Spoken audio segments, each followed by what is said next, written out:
السلام عليك يا أبا عبد الله. السلام عليك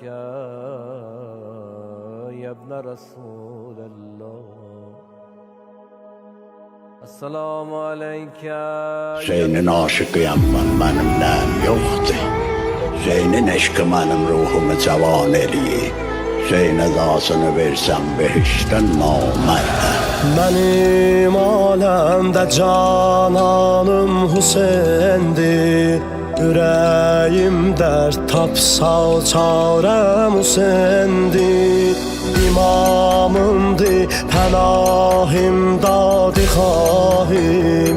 Vəli-i həyyə sübhanım Hüseyin'dir. Bir ayrı doktora yoktur niyazı.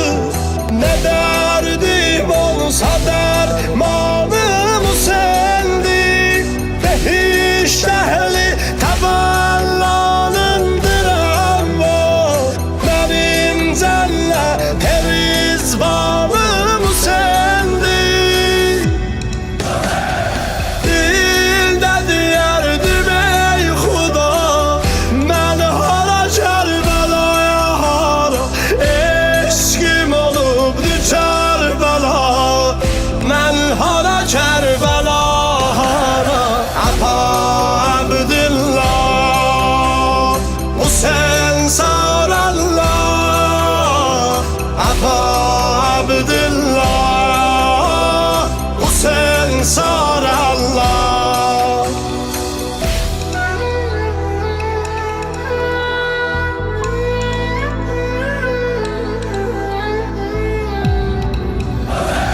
Olmasa şahdan etina, nokere kim daha verer?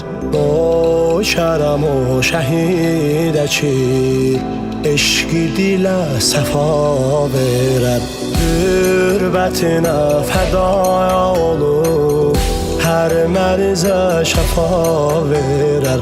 Aşık-ı zaram ey Xuda, ömrüm sensiz olmasın. Ömrü geçip zaman dolar, tiflu dalıp caval olar. Tez dolalar kıyafeler, bel büküler kaman olar.